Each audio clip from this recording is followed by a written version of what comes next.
बहुत बढ़िया जोक था। सुना तुमने? अंगेज मामा, you look like a monkey. ये हर बार छेड़ती है मुझे। अरे प्लीज फिर से तुम्हारी कैट पैट। मम्मा ये भी मुझे बोलता रहता है।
तो ये है हॉरर हाउस। Adventure game. अरे क्या डर रहा है यार तू? मर्डर हम है ना साथ में। कुछ हो गया तो फिर मुझे क्या कुछ होगा नहीं यार? होगा यार। कुछ नहीं होगा। अरे सर आ गए। हॉरर हाउस चैलेंज तो ले रहे हैं आप सब लोग, लेकिन एक बात मैं आपको बता दूं, ये इतना आसान नहीं है। कमजोर दिल वालों के लिए तो बिल्कुल भी नहीं। ये वही हवेली है ना जहाँ 2 साल पहले एक फैमिली का मर्डर हुआ था? जी हाँ, पूरे हिंदुस्तान में इससे डरावनी जगह कोई भी नहीं है। बहुत लोगों ने कोशिश की और आज तक कोई भी ज्यादा देर तक यहाँ रुक नहीं पाया। तो बताओ, क्या आप लोग ये चैलेंज लेना चाहेंगे? जिमी यार, ऑल द बेस्ट। जिमी, तुझे डर नहीं लग रहा है क्या यहाँ पर? अरे डर किस बात का? मुझे सीआईडी ऑफिसर बनना है, एसीपी प्रद्युम्न जी की तरह। ब्रेव और strong. Morning sir. Good morning Jimmy. आज कैसे आना हुआ तुम्हारा? कैसे हो तुम? सर बहुत बढ़िया हूँ सर, एकदम आपकी तरह। मेरे तरह? सर अगर आपकी तरह रहूंगा भी तो बड़ा होकर आपके जैसे सीआईडी ऑफिसर बन पाऊंगा। अरे वाह, मेरे जैसे बनना है? सीआईडी में एसीपी बनोगे? और वैसे भी ये सब तो फेक है, कुछ रियल है ही नहीं, सिर्फ डराने के लिए बना है। कुछ देर अंदर रहेंगे फिर चल जाएंगे हम बाहर।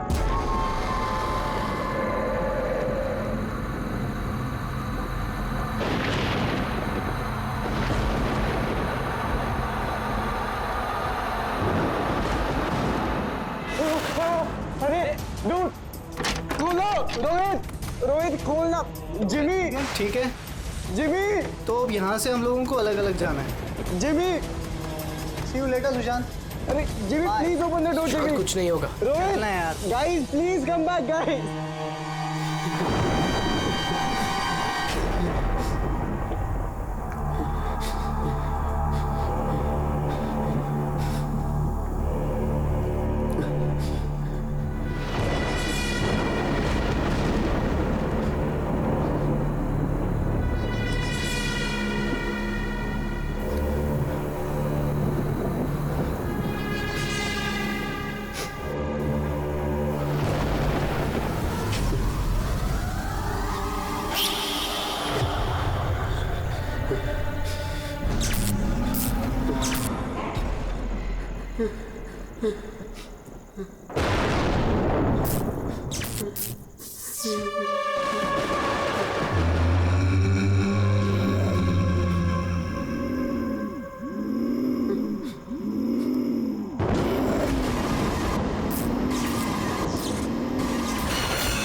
सुशांत भाई कहाँ जा रहा है? चल क्लास करें चल। सुशांत क्या हो गया? कल रात को तेरी मॉम का भी कॉल आया था।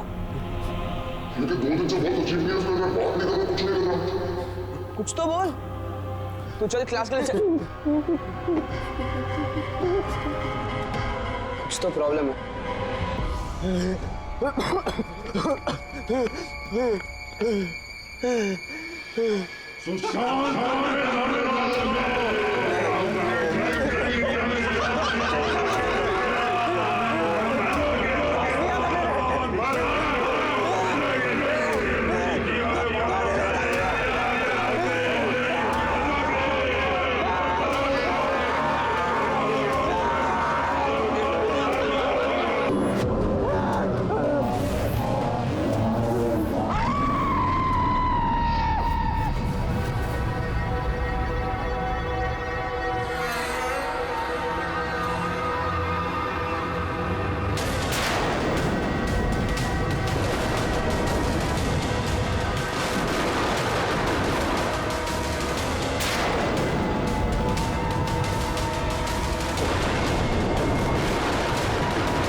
सुशांत मेरा बच्चा, ये क्या हो गया सुशांत?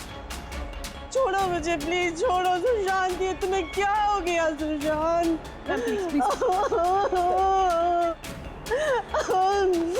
जिमी मेरा बच्चा, अब मुझे ठीक से बता, क्या हुआ? ये सब कैसे हुआ? सर वो कॉलेज आया और स्टेज चढ़ के ऊपर जा रहा था। मैंने उसे रोका कि चल क्लास का टाइम हो गया, चल साथ में। पर सर उसने मेरी बात सुनी ही नहीं सर।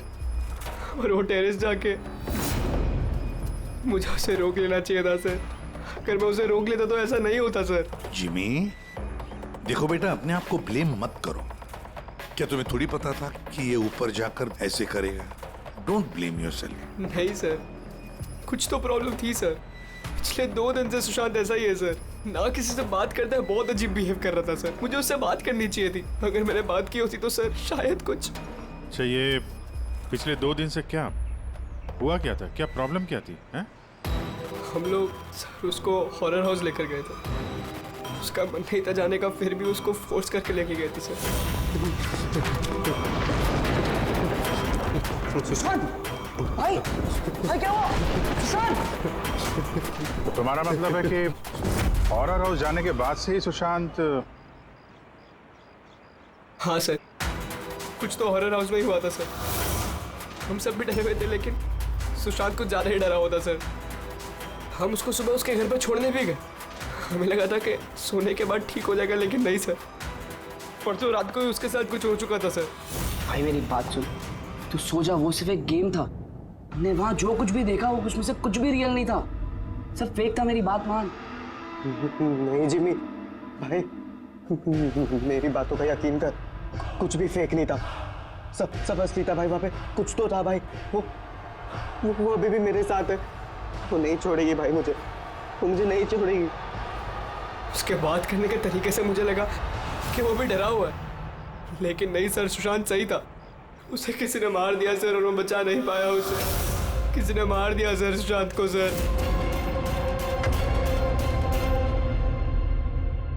ये देखो बॉस, ये सीटी स्कैन किसका? ये एक 80 साल के बूढ़े के ब्रेन का सीटी स्कैन है।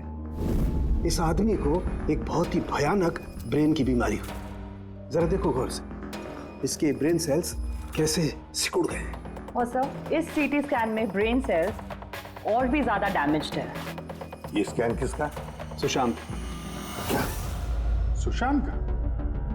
एक जवान हेल्दी लड़के के ब्रेन के सेल्स एक बीमार बुढ़े आदमी के ब्रेन के सेल से ज्यादा खराब? वही तो सबसे बड़ा सवाल है अभिजीत, कैसे?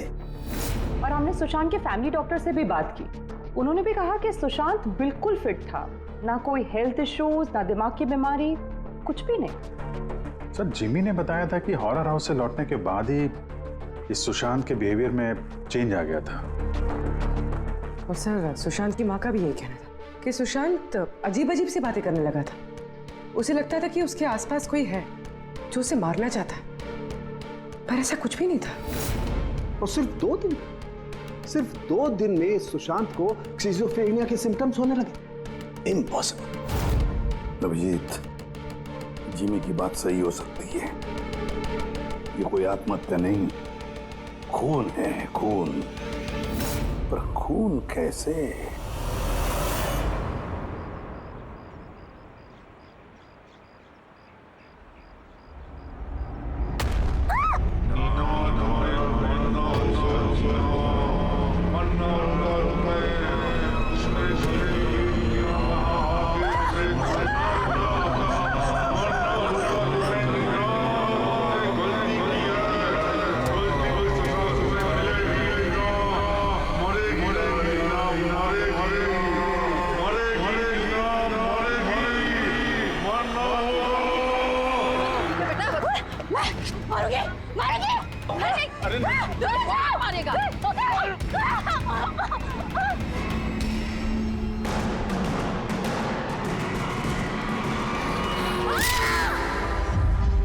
लड़की बहुत डरी हुई सी थी।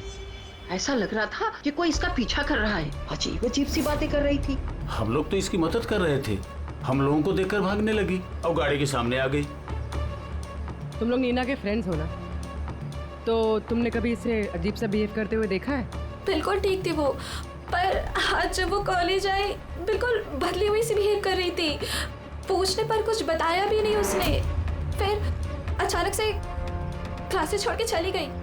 मतलब कल तक सब कुछ ठीक था, तो कल और आज के बीच ऐसा क्या हुआ कि वो इस तरह से बिहेव करने लगे? कल रात को हम हॉरर हाउस में गए थे और नीना बहुत ज्यादा डर गई थी। हमें लगा कि रात भर आराम से सोएगी तो सुबह तक ठीक हो जाएगी। एग्जैक्टली हुआ क्या था वहाँ पे? सर वो नीना वहाँ पे अचानक से बेहोश हो गई थी। Neena Neena Neena Neena Neena are you okay?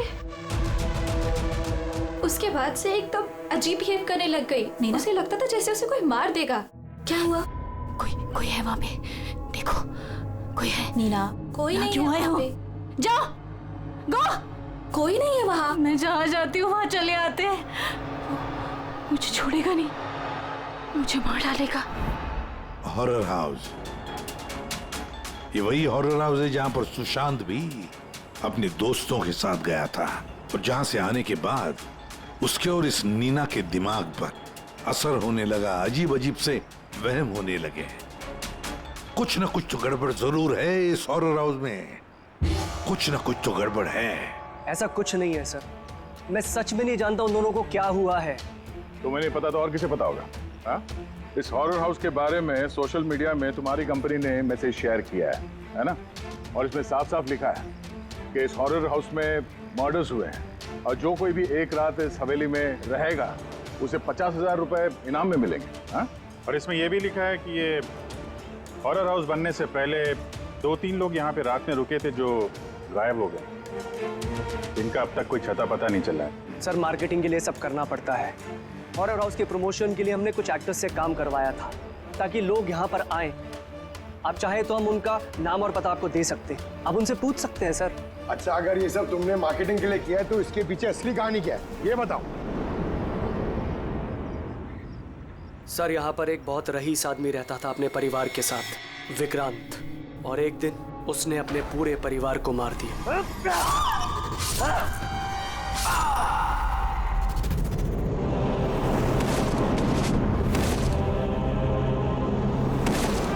मुझे मार के सबको मार दिया मैंने, सबको मार दिया मैंने।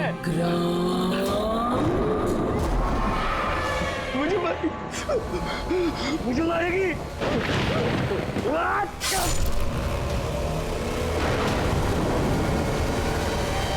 हाँ सर, विक्रांत के बारे में मैंने न्यूज में देखा था। सर ये जगह वैसे ही भूत बंगले के नाम से बदनाम थी, तो क्यों ना इससे कुछ पैसा कमाया जाए। तो स्कूल और कॉलेजेस के बच्चों को ये चैलेंज देकर तुमने पैसा कमाने का नया तरीका निकाला, हाँ?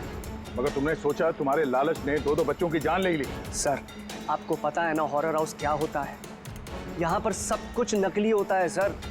डराने के लिए डेड बॉडीज की जगह नकली एक्टर्स होते हैं, खून की जगह लाल रंग होता है, लाउड नॉइजेस होती है, दैट्स इट। सर, ऐसी कोई भी चीज नहीं होती जिससे किसी को खतरा हो। सर डॉक्टर सालुंके का मैसेज है। नीना के सीटी स्कैन से पता चला कि उसके ब्रेन सेल्स बहुत तेजी से उसी तरह डैमेज हुए हैं जैसे सुशांत के केस में हुए थे। अब बोलो, अगर ये सब नकली है, नाटक है, तो किसी के दिमाग पे इतना बुरा असर कैसे पड़ सकता है, हा? सर, मुझे इसके बारे में कुछ नहीं पता, मैं सच कह रहा हूँ। ठीक है, आज रात इस हॉरर हाउस में हम लोग रुकेंगे। पता तो चले बिजनेस के नाम पे यहाँ पे कौन कौन सा खेल खेला जा रहा है।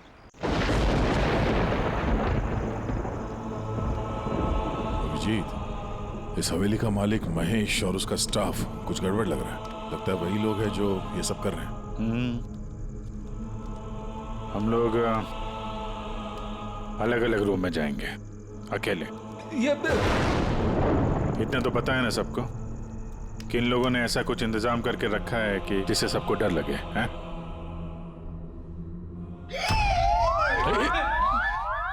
पंकज, बी वेरी केयरफुल, है ना?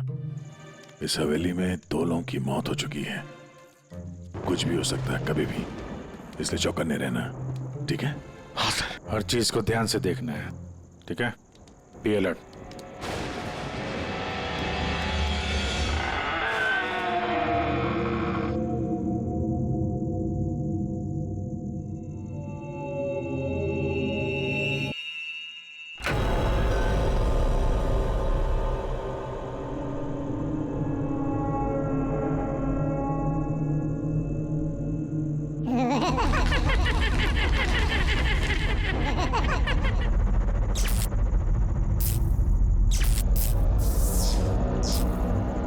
अगर दरवाजे तक जाना है तो सबको पार करके जाना होगा।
पंकज, पंकज क्या हुआ है?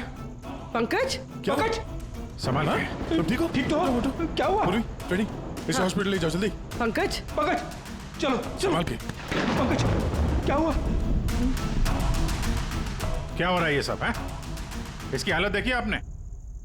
कौन सा खतरनाक खेल खेल रहे हैं आप लोग यहाँ पे? सर मैंने आपको बताया ना, यहाँ पे सब कुछ नकली है। जिन्हें आपने देखा होगा वो सब जूनियर एक्टर्स हैं, हाथ में चाकू लिए हुए। और सर वो विक्रांत की होलोग्राम इमेज है। सर यहाँ पर ऐसा कुछ नहीं है जिससे किसी को खतरा हो। तुम एक ही बात को 1000 बार कह लो, मगर एक बात साफ है, यहाँ कुछ तो है जो ठीक नहीं है। बॉस, पंकज की हालत अब पहले से बेहतर है। उसका सीटी स्कैन किया गया है और स्कैन में ऐसी कोई बात नहीं आई है जिससे कोई चिंता हो। ये बहुत अच्छी बात हुई कि आप लोगों ने बिल्कुल सही वक्त पर पंकज को हॉरर हाउस से बाहर निकाल दिया। समझ में नहीं आ रहा है, हम सब लोग थे वहाँ हॉरर हाउस में और कुछ कमरे ऐसे थे जहाँ पे थोड़ा डर लगे, घबराहट जैसी हो तो हम तुरंत दूसरे कमरे में चले जाते थे। पंकज ने भी यही किया होगा। सिर्फ उसी के साथ ऐसा क्या हुआ कि उसके दिमाग में इतना गहरा असर हो गया? सर ये सुशांत और नीना अपने अपने दोस्तों के साथ वहाँ हॉरर हाउस में गए थे, लेकिन असर सिर्फ इन दोनों पे ही हुआ। इनके दोस्तों पे कोई असर नहीं हुआ था, सब नॉर्मल थे। सर हो सकता है उस हॉरर हाउस के किसी खास कमरे में वो चीज हो जिससे इंसान के दिमाग पे बहुत बुरा असर करता है। ये पंकज, सुशांत, नीना उस कमरे में गए तो उनके दिमाग पे असर हुआ, बाकी के लोग उस कमरे में गए नहीं तो असर हुआ नहीं होगा। हो सकता है गया, हो सकता है, पर कौन से कमरे में, ये कमरा कौन सा है ये तो पता लगना चाहिए। सर मुझे वहां पे विक्रांत की डायरी मिली। जिस दिन उसने अपनी फैमिली का खून करके आत्महत्या की, उसके कुछ दिन पहले इसने लिखा है, या मैंने फिर से उन्हें देखा, उनकी आवाजें सुनाई देती हैं। वो लोग हर जगह पे मेरा पीछा करते हैं, मैं रात को सो नहीं पाता, किसी पे भरोसा नहीं है मुझे। उस शैतान ने सबको अपनी तरफ कर लिया है। और हैरानी की बात यह है कि इसके पहले जो कुछ लिखा है वो बिल्कुल नॉर्मल है, उसमें कोई खतरे और डर की बात नहीं है। जो कुछ भी हुआ है अचानक हुआ है सर, सुशांत और नीना की तरह। बात समझ में नहीं आ रही अभिजीत, ये विक्रांत, इस विक्रांत ने अपने पूरे खानदान का कत्ल कर दिया और फिर डर के मारे उसने अपनी जान ली, आत्महत्या कर ली। नहीं अभिजीत, कुछ ना कुछ तो गड़बड़ जरूर है, कुछ ना कुछ तो गड़बड़ है। कहीं ऐसा तो नहीं कि सुशांत और नीना की तरह किसी ने विक्रांत को ही मार डाला? आत्महत्या नहीं, खून है विक्रांत का। पर क्या हुआ होगा विक्रांत के साथ, क्या हुआ होगा, पता कैसे चलेगा? सर, विक्रांत की फैमिली में सिर्फ एक लड़की जिंदा है, उसकी बड़ी बेटी राधिका। राधिका? सर, अगर मैं आज जिंदा हूं तो सिर्फ इसीलिए क्योंकि उस दिन मैं शहर से बाहर थी, एक ट्रिप पर गई थी और जब वापस आई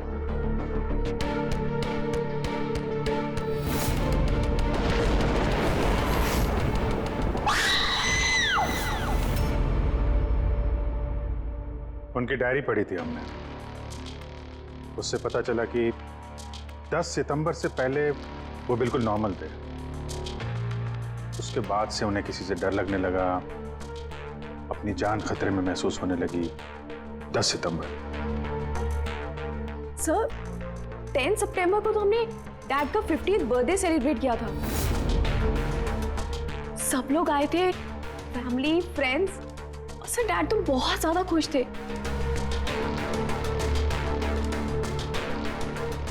सर, बट डैड के बर्थडे के बाद ही उनका बिहेवियर चेंज हुआ था। अभिजीत, मतलब विक्रांत के साथ जो कुछ भी हुआ है उस बर्थडे पार्टी में ही हुआ है, पर क्या ऐसा क्या हुआ जिसकी वजह से विक्रांत परेशान हो गया, डिस्टर्ब हो गया? क्या हो सकता है? राधिका, आप बता सकती हैं उस दिन बर्थडे में कौन कौन आया था? उस दिन के फोटोग्राफ्स और वीडियो भी चाहिए हमें। पूरी रात पार्टी में विक्रांत बिल्कुल नॉर्मल लग रहा था, लेकिन लेट नाइट को उसका किसी के साथ तो झगड़ा हुआ।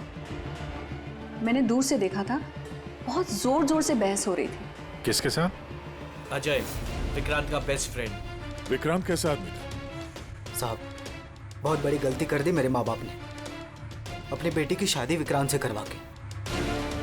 साहब, उसे नहीं जीना था तो वो खुद मर जाता, लेकिन मेरी बहन और बच्चों को मारने की क्या जरूरत थी? विक्रांत के मरने के बाद तो सारी प्रॉपर्टी राधिका के नाम पे चली गई होगी ना? नो सर, विक्रांत के बिजनेस में या उसकी प्रॉपर्टी में राधिका का कोई इन्वॉल्वमेंट नहीं था सर।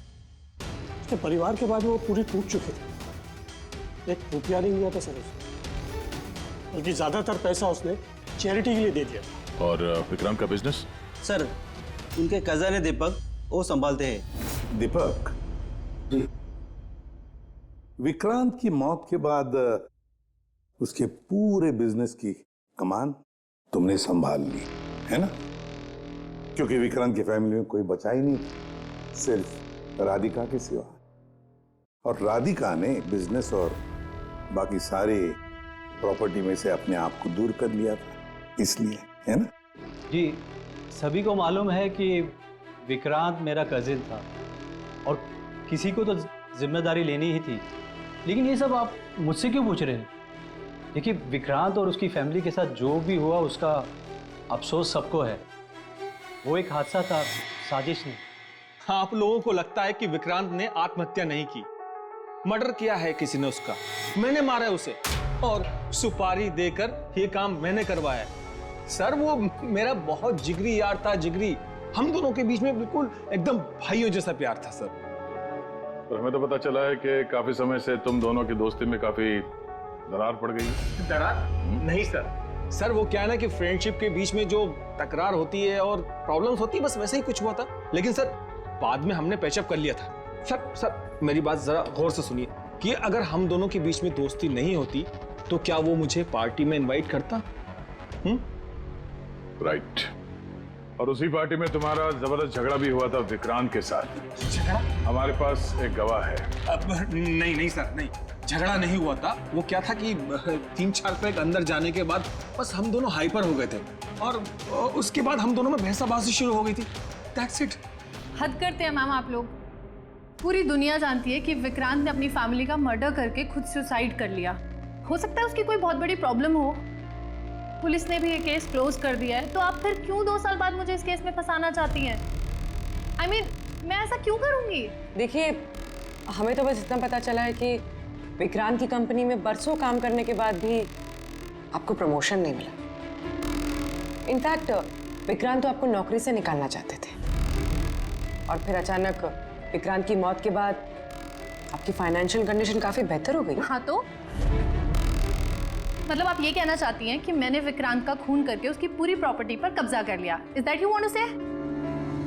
आप लोगों को लगता है कि मैंने विक्रांत को उकसाया कि अपनी फैमिली को मारकर खुदकुशी कर ले। इस बात का आपके पास कोई सबूत है, कोई गवाह है? दीपक, विक्रांत के 50वें सालगिरह की पार्टी में तुम तो गए थे, है ना? गिफ्ट भी लेकर गए होंगे। अब 50वां बर्थडे जो था, क्या क्या लेकर गए थे, जरा बताओ तो। अजी, 2 साल में मैंने कई लोगों को अलग अलग गिफ्ट दिए हैं। कैसे बता पाऊंगा कि विक्रांत को क्या दिया था? मुझे कुछ ठीक से याद नहीं आ रहा। आई थिंक सिर्फ कार्ड ही दिया था। लेकिन सर, ये अचानक बीच में गिफ्ट की बात कहाँ से आ गई? और मुझे नहीं याद कि मैंने उसे क्या गिफ्ट दिया था। ये 2 साल पहले की बात है मैम। और फिर किसी को कोई गिफ्ट देना कोई गुनाह थोड़ी है।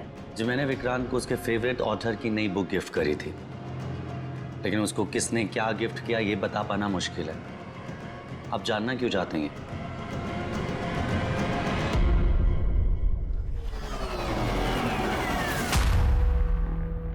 इन सबसे पूछताछ कर लिया सर। ये चारों लोग, अजय, दीपक, दिव्या, नंदन, चारों गड़बड़ लग रहा है। सर, इन लोगों से सच उगलवाना बड़ा मुश्किल है। हाँ सर, 2 साल हो गए हैं इस बात को। कोई सबूत, गवाह मिलना थोड़ा मुश्किल है। इसी बात का फायदा उठाया है इन लोग।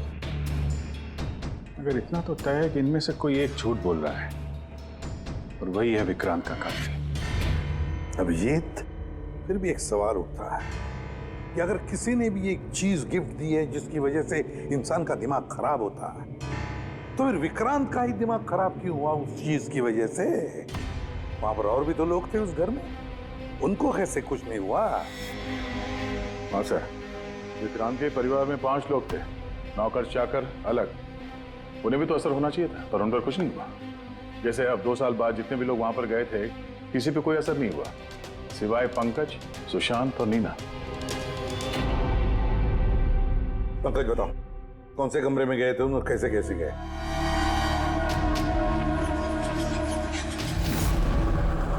ये कॉरिडोर था सर।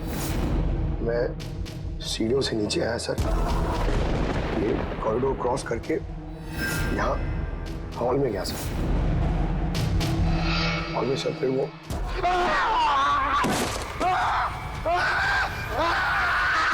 मेरा पैर पकड़ा सर, मैं घबरा गया सर। फिर मैं यहाँ से भागा, फिर इस कॉरिडोर में आया सर, और यहाँ पर कहीं पे शायद मुझे वो विक्रांत दिखा और सब में।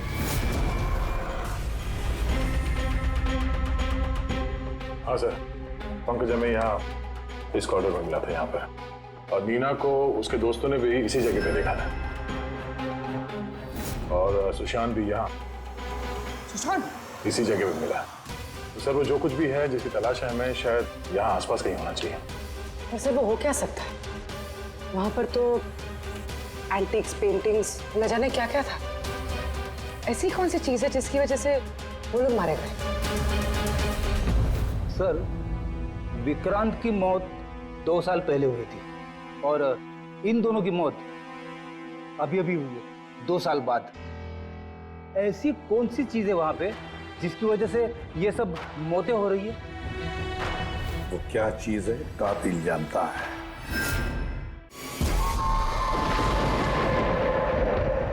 सीआईडी की टीम ने ये कहा है कि उस रात पार्टी में जो कुछ हुआ वो हमसे एक बार फिर जानना चाहती है।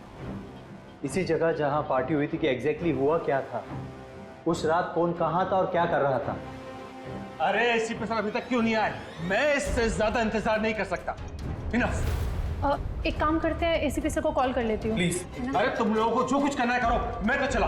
मैं यहाँ एक पल भी नहीं रुकूंगा। एक पल भी नहीं रुकना मुझे। अरे सुनो यार।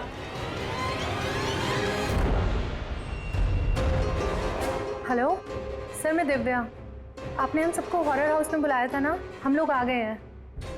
हाँ जी, मैं, नंदन, अजय और दीपक।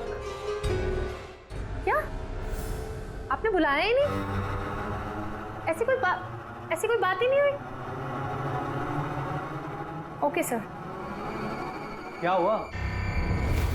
एसीपी का कहना है कि उन्होंने हमें बुलाया ही नहीं। अरे ये हो क्या रहा है?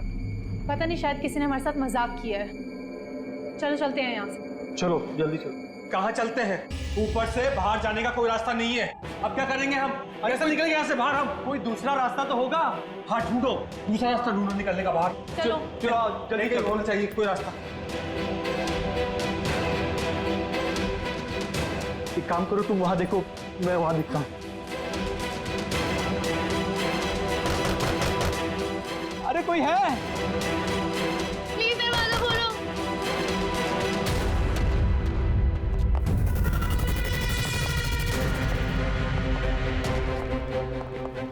ये क्या तमाशा है सर? आप क्यों परेशान कर रहे हैं हमें? परेशान नहीं कर रहे थे, सिर्फ परीक्षा ले रहे थे, और परीक्षा का रिजल्ट भी आ गया। पता चल गया है खूनी कौन है। आप सबको इस हॉरर हाउस के उस हिस्से में बंद किया गया था जहां ऐसी कोई चीज है जिसकी वजह से दिमाग पे बहुत बुरा असर पड़ता है और इंसान को अजीब अजीब से वहम होने लगता है, और उस चीज के बारे में कातिल को पता है, और उसी चीज की वजह से कातिल पहचाना भी गया। जाहिर सी बात है कातिल उस चीज को नोटिस करेगा, उससे दूर जाने की कोशिश करेगा, क्योंकि वो नहीं चाहेगा कि जहर वाला केमिकल का असर उस पे हो जाए। चारों तरफ दरवाजे बंद थे, वो भी यहीं फंसा था, इसलिए उसने उस चीज को छूने की गलती की। और इस कमरे में क्या क्या हुआ, सब कुछ सीसीटीवी कैमरा में कैद हुआ है।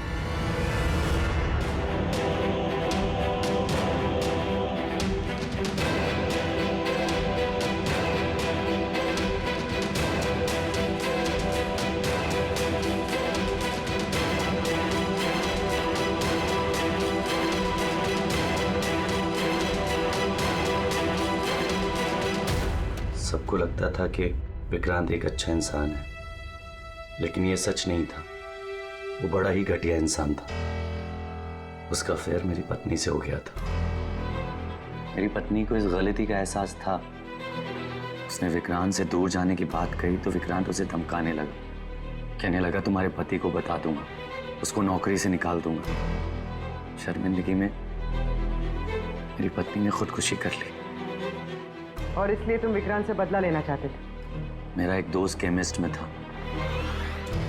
मुझे उससे उस टॉक्सिन जहर के बारे में मालूमात पड़ी। मुझे पता लगा ये एक ऐसा केमिकल है जिससे इंसान दिमागी तौर पर बीमार हो जाता है। मैंने विक्रांत को गिफ्ट देने के लिए एक एंटीक लालटेन खरीदी और उसकी बत्ती को उस केमिकल में डिप करके उसे गिफ्ट दे दिया। जब विक्रांत उस लालटेन को जलाता तो उस बत्ती से उठने वाला धुआं कमरे में फैल जाता। विक्रांत पर उस जहरीले धुएं का असर वैसे ही होने लगा जैसा मैं चाहता था। धीरे धीरे वो पागल होने लगा और एक दिन उसने पागलपंती में अपने पूरे खानदान को खत्म कर दिया और खुदकुशी कर ली। किसी को ये बात की खबर तक नहीं हुई कि इस केमिकल की वजह से उसने इतना बड़ा कदम उठा लिया। और एक दिन केस बंद हो गया। बाद में विक्रांत के इस घर को महेश के फादर ने खरीद लिया। महेश ने इसे हॉरर हाउस बनाया और बिजनेस स्टार्ट कर दिया। लेकिन वो लालटेन अभी भी यहीं थी, स्टडी रूम में नहीं, कॉरिडोर में, जिसकी वजह से ये सब हो रहा था। सच बोल रहा हूँ, मुझे जब पता लगा कि उस जहरीली लालटेन की वजह से 2 साल बाद भी लोग मर रहे हैं तो मैं घबरा गया। मैं रिस्क नहीं लेना चाहता था लालटेन को यहाँ से निकालने के। नंदन, हर मुजरिम यही सोचता है कि उसने बड़े चालाकी से अपने काम को अंजाम दिया और अब उसे कोई पकड़ नहीं सकेगा। लेकिन सारे के सारे मुजरिम यही भूलते हैं कि कानून को कोई ज्यादा देर तक धोखा नहीं दे सकता। एक न एक दिन तो वो पकड़ा जाता ही है। नंदन, तुम्हारे इस बदले की आग ने कितने सारे लोगों की जानें ले ली। कानून तुम्हें कभी माफ नहीं करेगा। कड़ी से कड़ी सजा होगी तुम्हें, फांसी होगी तुम्हें, फांसी। For more updates, subscribe to our channel, click the show links and enjoy watching the videos.